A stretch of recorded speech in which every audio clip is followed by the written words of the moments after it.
je vais vous parler plus concrètement d'un domaine de recherche sur lequel j'ai démarré en 2012 avec un laboratoire de recherche à Bordeaux qui s'appelle INRIA. Dans un premier temps, l'idée était assez simple, était d'observer les avancements récents faits en neurosciences et voir quels étaient les potentiels d'intégration ensuite en architecture. Et donc on a commencé ce premier travail de développement et d'intégration d'un domaine de connaissances qui est encore assez jeune, qui a eu ses premiers fondements dans les années 70 et qui maintenant a acquis une vitesse de croisière assez forte. Et je vais vous montrer un petit peu ce que c'est en train de devenir et ce que ça profile à l'horizon pour les années à venir.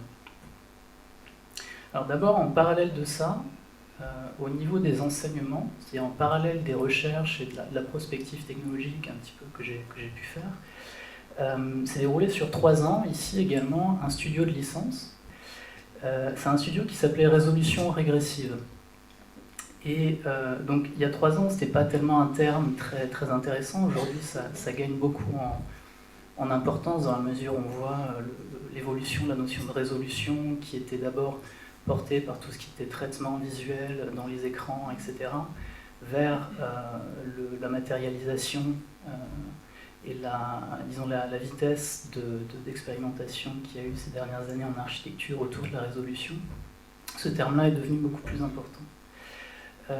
Et le studio s'appelait Résolution régressive parce qu'il partait d'une résolution assez simple, basée sur mon expérience de consulting, qui était juste d'observer qu'il y a une régression, pas dans la résolution des choses qui sont produites, mais dans la pratique architecturale elle-même, dans la mesure où, en fait, les architectes, les ingénieurs, tout le domaine de l'industrie du bâtiment tend à régresser vers 2 extrémums, qui sont d'un côté le développement de modèles de simulation qui intègrent de plus en plus, qui agrègent de plus en plus de systèmes d'information, et l'automatisation des systèmes d'exécution.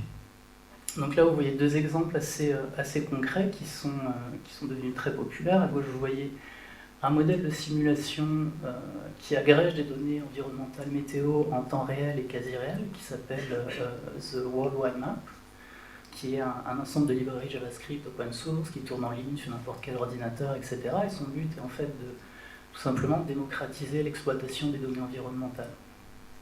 Et à droite, vous voyez un des drones actuels de Paxset, ça c'est une société allemande, mais après vous avez Amazon, Google et la Poste aussi en Suisse, qui ont leur propre système automatisé de livraison de drones.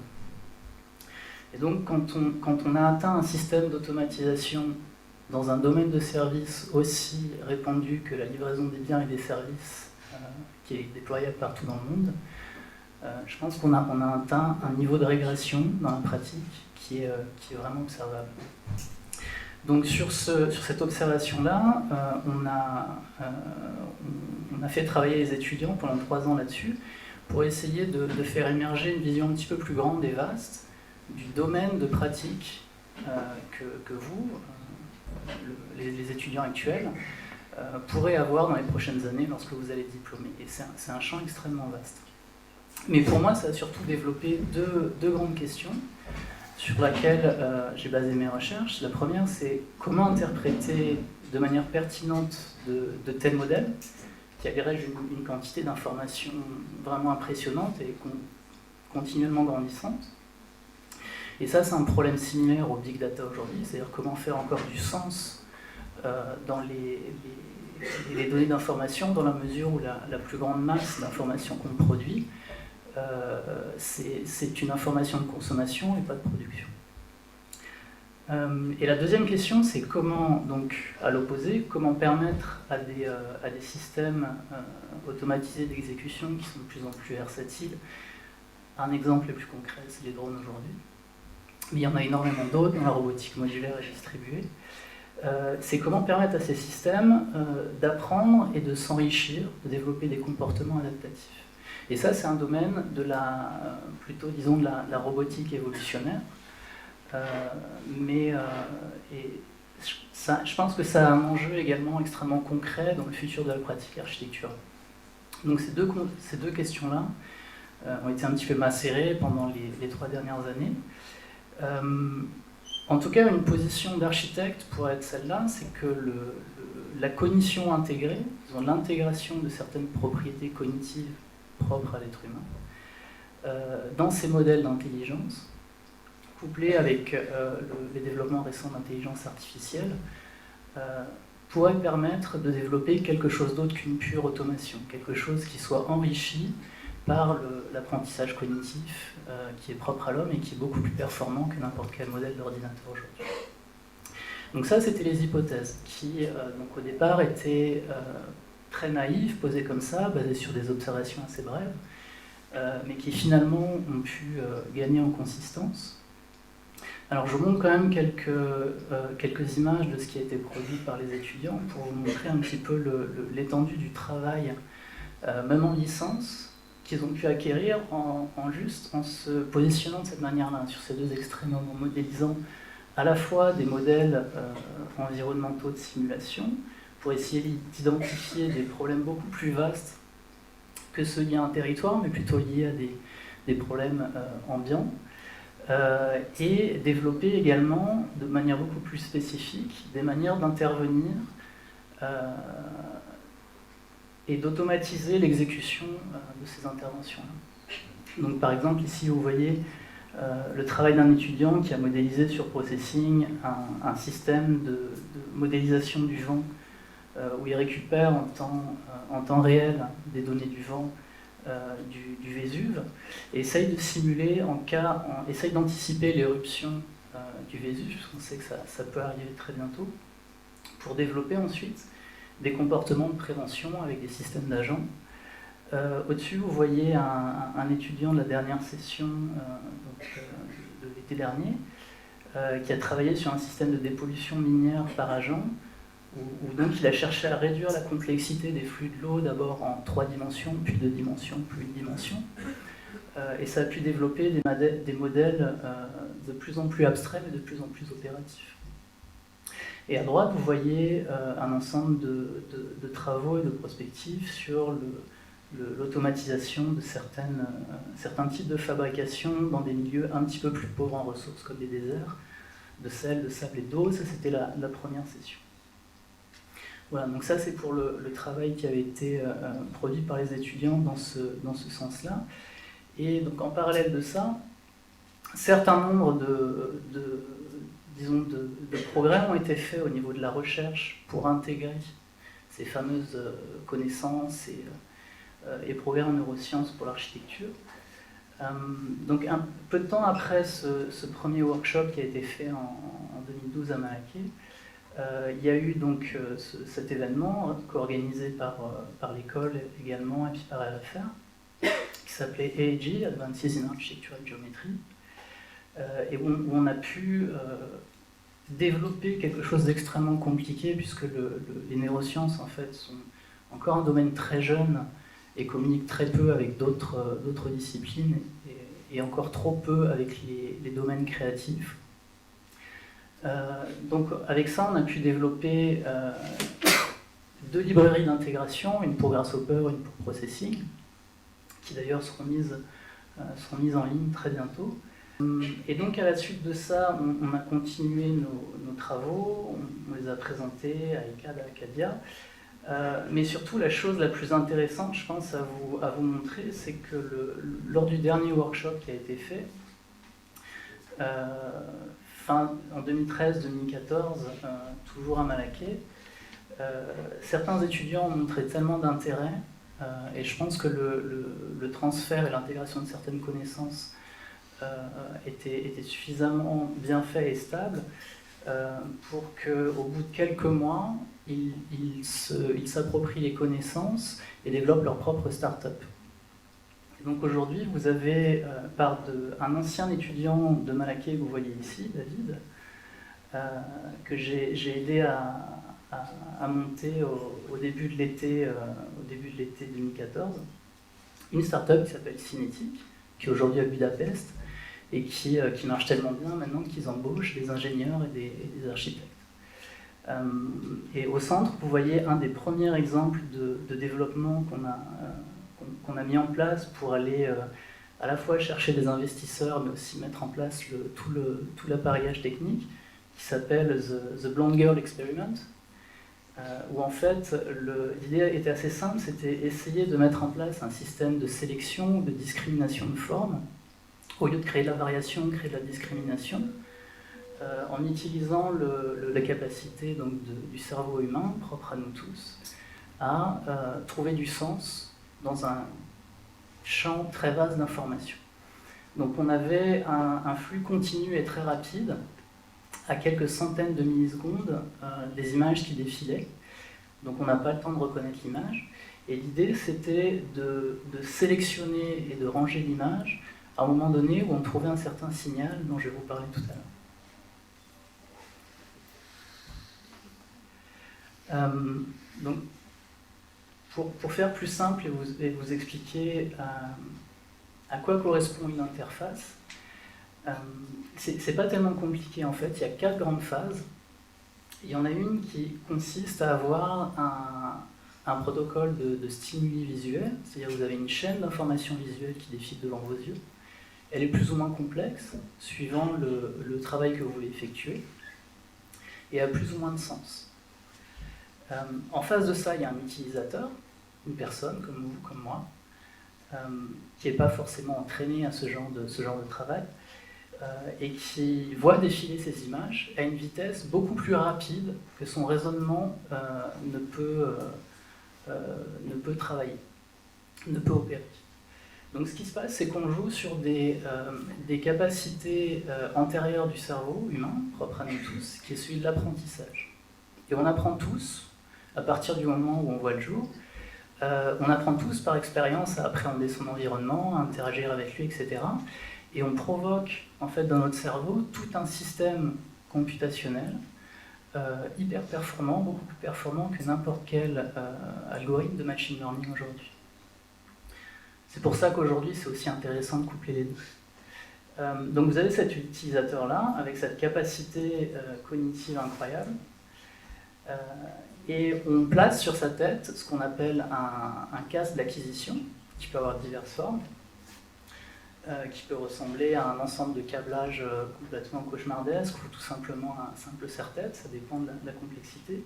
Et ensuite, ce signal, donc on mesure l'activité électrique sur le scalp de ce crâne, à différentes régions, différents secteurs, et on envoie ces signaux dans un ordinateur et on traite le signal. Il y a beaucoup de bruit, on essaye de découvrir à quoi correspond ce signal et on essaye de corréler en fait ce qui est vu à l'écran avec l'activité neuronale de l'utilisateur. Et la partie la plus intéressante pour nous architectes, c'est en fait au moment où on a trouvé du sens entre ce qui est affiché à un écran et le signal qui est reconnu, on l'intègre ensuite dans un processus itératif, dans une application donnée, pour corriger ou créer un feedback dans cette boucle. Et c'est ce qu'on appelle une BCI, Brain Computer Interface. Alors ça, c'est disons, le schéma le plus basique qu'on connaisse. Maintenant, vous avez une démonstration beaucoup plus explicite qui s'appelle le BBI, qui est le Brain to Brain Interface, où on est capable en fait de faire la même chose, mais on remplace, on rajoute en fait, on enlève le stimulus visuel et on rajoute un autre utilisateur. Et ce qui se passe, c'est que un cerveau peut contrôler les nerfs moteurs d'un autre corps, qui soit dans une même salle ou non.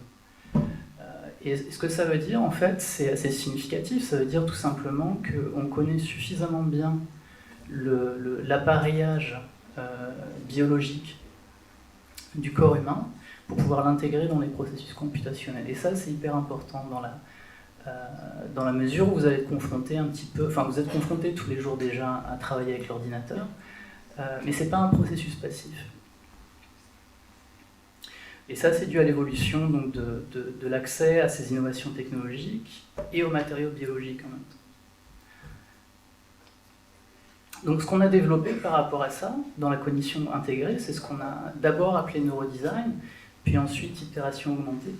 C'est un process algorithmique qui se calque sur de l'intelligence artificielle et qui est tout simplement qui fonctionne un petit peu comme un algorithme génétique, par processus itératif. Ici, vous avez donc une première forme. Si vous le lisez de haut en bas, vous avez donc 3 générations. Vous avez une première forme, puis 2 solutions possibles à cette forme. Et en fait, à chaque génération, on soumet toutes les solutions possibles, pareil, sur la même procédure, à une vitesse très rapide, et on analyse l'activité neuronale en même temps que cette simulation se fait. Et on rajoute au principe de sélection de cet algorithme le signal qui est déclenché, et on l'ajoute au score de sélection pour créer une génération de plus en plus enrichie par la cognition. Et donc à droite, vous voyez la région du cerveau qui est principalement concernée par ce genre d'activité. Alors c'est pas aussi précis que ça, il y a énormément de nettoyage qui est ensuite à faire. Mais disons que la majeure partie de l'activité visuelle, la majeure partie de l'activité motrice se passe par ici, au-dessus de votre tête. Et la majeure partie de l'activité visuelle, l'information visuelle et son traitement se passe à l'arrière. Et donc ça, c'est dû à un certain nombre d'itérations dans l'évolution des espèces. Mais c'est comme ça que ça fonctionne. Et surtout avec ça, ce qui est très important, c'est qu'on arrive à faire donc une fusion des performances humaines, la cognition, et les performances machiniques pour le calcul. Donc c'est une sorte de greffe heuristique dans un système génératif comme celui-ci, qui est recherché. Et c'est aussi comprendre la génération comme quelque chose d'un petit peu plus vaste qu'une simple filiation parent-enfant, c'est-à-dire de génération en génération. Donc ce premier principe qu'on a appelé d'itération augmentée, qu'on a présenté en 2013 déjà, utilisait donc un signal un peu particulier, je vous ai dit que je vous en parlerai, qui s'appelle, c'est plusieurs signaux en fait, c'est des signaux qu'on appelle des potentiels liés à des événements, ou event-related potentials. Ces signaux-là sont propres à n'importe quel être humain, et même, on pourrait étendre ça, on les trouve aussi chez beaucoup d'animaux évolués, comme les chimpanzés, qui sont très proches de l'homme, mais aussi chez les souris. Et c'est des signaux qu'on retrouve dans des choses très proches de la reconnaissance de motifs, dans la reconnaissance du sens, de la pertinence. Et c'est peut-être les signaux les plus intéressants à exploiter, couplés avec d'autres biosignaux, quand on veut introduire un petit peu plus de capacités cognitives humaines dans des processus computationnels. Donc, basé sur toutes ces recherches, on a commencé à faire d'abord une série de travaux assez simples qui essayaient de valider certaines hypothèses. Et puis, petit à petit, on avance vers des choses de plus en plus complexes, dont ce qui va démarrer très bientôt, à la rentrée prochaine. Ici, vous voyez un premier projet assez simple qui s'appelle le cube d'après, qui est aussi un processus itératif et qui cherche à valider le système de sélection de formes dont je vous parlais. Alors, on a commencé à faire ça de manière vraiment très simple en utilisant juste un cube. Alors, tout est fait sur processing avec les bibliothèques d'intégration qu'on avait développées précédemment. Vous avez un cube qui se déforme en face de l'écran de manière cyclique et avec une fréquence constante. Et en plus de ça, vous avez donc une discrétisation du cube en un système de ressort et de particules avec une déformation aléatoire. Et donc ça permet de jouer à la fois sur l'accoutumance qu'on peut avoir et sur l'apprentissage rapide qu'on peut avoir sur un système, et on peut prévoir quel va être le prochain mouvement de la forme. Et la déformation était là pour contrecarrer un petit peu cet habitus.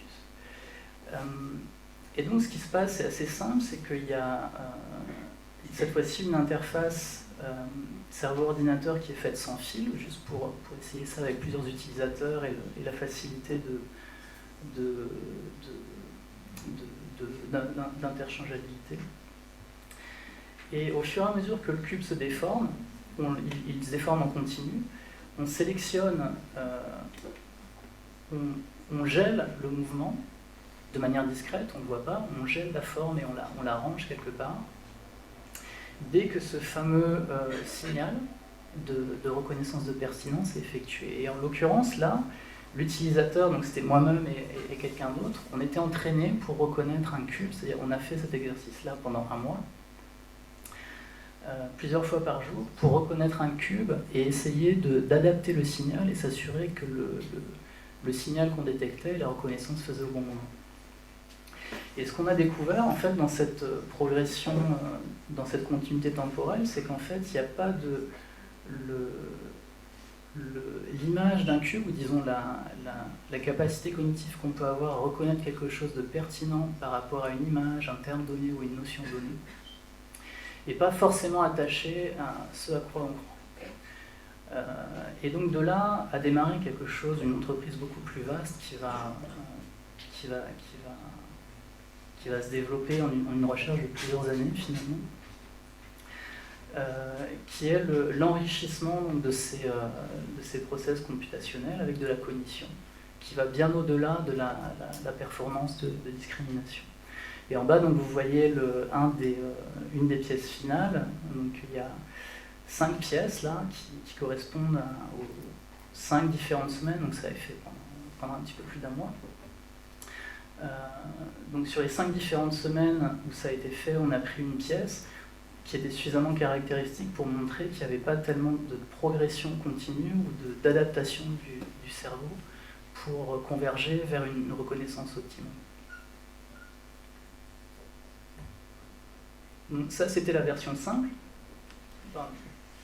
Et suite à ça, on a commencé un ensemble de travaux toujours sur processing, en développant à la fois nos propres shaders, pour développer des croissances de forme et essayer de contrecarrer la reconnaissance de la forme. Donc là, vous voyez un système zébra, mais qui n'est pas adapté à la courbure de la forme, qui est adapté à l'orientation de l'illumination dans laquelle on projette. Donc c'était un système à la fois, un petit peu comme les systèmes de camouflage à l'américaine à rayures, mais pour essayer de contrecarrer toujours cette habitude, disons l'adaptation cognitive qui est très rapide et très performante pour nous à reconnaître des formes. En parallèle de ça, je voudrais quand même mentionner le travail de personnes que j'apprécie beaucoup et qui ont fait ça au même moment, je ne savais même pas. C'est Toru Hasegawa et Mark Collins, qui ont la chance également de travailler avec des chercheurs en neurosciences, dont le Link, et ont commencé à développer de leur côté à Columbia un système donc, de sélection itérative pour du design structurel. Et le principe est le même. Vous voyez ici un des travaux donc, des chercheurs au LINC de Columbia, qui eux ont développé tout un champ de travail en neurosciences particulièrement, qui s'appelle Cortically Coupled Computation, et qui sert exactement à faire ce que je viens de vous décrire, c'est donc sélectionner des formes, les intégrer dans les process itératifs. Donc ici vous voyez par exemple la sélection d'une menorah ou d'une étoile de mer, etc. Et ça devient de plus en plus performant. Donc, juste pour prendre un petit peu de recul, je vous ai montré un petit peu les recherches. J'aimerais vous parler très brièvement des enjeux que ça représente de s'intéresser à ce genre de choses et à intégrer continuellement l'évolution de ce genre de connaissances. Sur l'ensemble de l'appareillage sensoriel du corps humain, la moitié des informations recueillies allant au cerveau est visuelle. C'est-à-dire que il y a une priorité qui est donnée pour chacun d'entre nous aux informations visuelles. Et ce qui fait ce que nous sommes provient de ce travail-là. Et donc en tant que synthèse d'informations, votre cerveau qui construit votre apprentissage et la mémoire, et il se fait sur une base vraiment importante et non négligeable de ce genre d'informations. Et c'est tellement important qu'il y a des gens qui l'ont très bien compris. Il y a 2 grandes initiatives continentales aujourd'hui qui investissent des centaines de millions et qui mobilisent des milliers de chercheurs sur ce problème-là. Le premier, c'est le Human Brain Project, qui est dirigé à l'EPFL en Suisse. Et le deuxième, de l'autre côté de l'Atlantique, c'est The Brain Initiative. Et la raison pour laquelle c'est autant important, c'est que ça a un impact considérable sur l'ensemble des activités humaines, que ce soit la défense. Ici, vous voyez un ingénieur de la DARPA qui est entraîné à reconnaître des images satellites et reconnaître des sites militaires cachés, qui visualise à très grande vitesse des images satellites et bat à pleine vitesse un algorithme de machine learning. Et d'ailleurs, il apprend à l'algorithme, il enrichit l'algorithme lui-même pour reconnaître des images satellites pour que ce soit beaucoup plus performant. À droite, vous voyez une des entreprises, j'ai un trou, excusez-moi, de production en neurocinéma, qui cherche à identifier les images ou les scènes ou les settings de lumière, etc., qui provoquent certains sentiments particuliers d'horreur, de satisfaction, pour vendre beaucoup plus mieux de films. C'est un aspect du neuromarketing ambiant qui est hyper important et qui est là. Et à gauche, vous voyez un des avancements les plus récents en neuroprosthétique. Les Bowles, qui est récemment un des premiers hommes amputés des deux bras, qui entraîne son cerveau à contrôler sa prothèse. Et donc là, vous voyez une application directe de l'impact que ça a sur la vie d'un être humain. Vous le voyez du point de vue ambiant sur beaucoup de domaines. Surtout, la chose la plus frappante, c'est dans le cas de la neuroprothèse, vous voyez une intégration complète entre un système cognitif et un système beaucoup plus machinique. Et donc, j'avais choisi en fait de nommer cette conférence Homo Computatrix en référence à quelqu'un d'extrêmement important qui est un chercheur en neurosciences qui s'appelle David Marr et qui a eu énormément d'impact pour toute une génération et la génération actuelle de chercheurs dans toutes les sciences computationnelles, dans les neurosciences computationnelles bien sûr. Et il a développé en 82, la même année où je suis né, un framework computationnel pour étudier tout ça. Et ça s'appelait Vision, a Computational Investigation into the Human Representation and Processing of Visual Information. Et donc l'idée, c'était de comprendre tout l'appareillage de capture visuelle de l'être humain et le traitement de l'image par le cerveau comme un système computationnel et faire de telle manière à ce que non seulement on comprenne comment ces mécanismes sont faits, mais pourquoi c'est intéressant pour les sciences computationnelles de les intégrer. Donc c'était quelqu'un d'extrêmement important. Là vous voyez, juste pour illustrer tout ça, un parallèle donc, entre ce qu'il a fait et l'image d'un écran de télévision mis à la loupe, où tout simplement vous ne voyez pas de loin, que l'image est composée d'un certain nombre de matrices, d'une matrice composée d'une fréquence du spectre lumineux. Mais l'œil le voit. Et ce que ça veut dire en fait, c'est que votre œil transmet énormément d'informations au cerveau, mais le cerveau lui n'a pas besoin de toute cette information pour créer du sens. Et cette remarque-là que David Marr faisait, en fait, il l'a appliquée dans un sens beaucoup plus large, dans la mesure où aujourd'hui, c'est de la même manière qu'on crée les algorithmes de compression de l'image. On identifie certains motifs, certaines fréquences qui sont trop détaillées et pas nécessaires pour la reconstruire après. Et la capacité en fait, du cerveau à reconstruire ces images vient de l'apprentissage et de la mémoire. Quand on regarde tout ça, on peut en fait, et c'est lui également qui a fait cette comparaison, on peut comparer donc dans le chemin que parcourt et tous les process qui sont faits entre l'œil et le cerveau. On peut comparer ça au développement de l'analyse de Fourier, où disons dans l'acquisition d'images, la transmission, la reconstruction, l'ensemble des informations visuelles n'est pas intégralement retransmis au cerveau. Et c'est les dispositifs neuronaux, la capacité cognitive qui est derrière tout ça en bout de chaîne, qui reconstruit les chaînons manquants. Et donc tout ça, lorsqu'on comprend ces mécanismes-là, ça devient extrêmement intéressant dans des processus génératifs. Et ce qui m'intéresse moi particulièrement, c'est ces fameux potentiels-là, parce qu'ils ne sont pas seulement liés à des humains, et qui sont liés à un certain stage de l'évolution pour l'espèce humaine. Ces fameux potentiels liés à des événements. Et, donc on utilise des capacités computationnelles en temps réel, de synthèse cognitive, de beaucoup d'êtres vivants en considérant ce genre de système. Et tout ça pour effectuer des jugements de valeur extrêmement rapides. Ce qui est intéressant de remarquer, et j'ai bientôt fini, c'est qu'en fait, la computation en elle-même, elle n'a pas démarré avec des machines. Les ordinateurs, et même le mot computer, c'était un travail humain. La véritable différenciation et la progression, on peut la noter par exemple avec l'évolution du calcul fait pour l'astronomie. La comète de Halley, en fait, elle a eu un impact considérable, c'est-à-dire l'observation même de la comète a eu un impact considérable sur l'organisation du travail, le développement des ordinateurs, mais aussi sur cette intégration de la cognition. Dans la mesure où, par exemple, quand Newton a développé ses Principia sur le calcul, c'était une première organisation, une déconstruction du calcul en des petites tâches qui pouvaient être données à plusieurs personnes.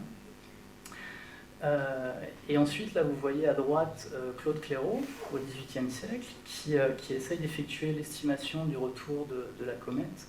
Là, on est à peu près en 1758. Pardon. Et cette organisation-là, en fait, se développera en des systèmes de travail plus complexes, mais ayant toujours la cognition humaine au calcul. Et un exemple de ça, c'est par exemple les Top Secret Roses, pendant la guerre mondiale, qui étaient ces fameuses opératrices qui recablaient les ordinateurs pour effectuer les transmissions de la manière la plus performante. Mais parce qu'à l'époque, on ne savait pas intégrer dans les machines une capacité d'adaptation cognitive qui est justement d'effectuer les meilleurs câblages possibles en fonction de l'information. Mais en fait, ce qu'on peut surtout observer en parallèle de l'évolution de ces ordinateurs, de plus en plus sophistiqués, c'est que l'aspect computationnel du calcul humain, il a continué à se développer. Et il a développé surtout son travail cognitif. Et ce qui est encore plus intéressant, c'est de voir que ce principe-là n'a jamais vraiment quitté le propos architectural d'une certaine manière. Il a toujours accompagné, en même temps que l'évolution technologique, l'évolution des ordinateurs, il a accompagné la réflexion architecturale. Ici, vous voyez Frédéric Kissler, qui, entre autres, a développé un travail expérimental qui s'appelle la Endless House, qui est très connu, mais ce qui est moins connu, c'est qu'il a dirigé également le Laboratory for Design Correlation à Columbia. Et pendant ce temps-là, donc il a lui-même développé ce propre principe d'interaction. Ici, on ne lit pas très bien, mais on voit donc un premier système d'interaction où il imagine une transmission électrique entre un organe sensoriel et un objet architectural. Et il se demande, est-ce qu'on vit dans un système à deux voies ? Et donc cette idée d'intégrer le matériel biologique, on le voit aujourd'hui de manière extrêmement opérative. Ici, vous voyez l'application, je vous ai parlé de pertinence, de reconnaissance d'image. En neurosciences, ça s'appelle Saliency, en Computational Neuroscience. Et c'est ce que en neurosciences computationnelles, on cherche à intégrer en termes de cognition dans de l'intelligence artificielle.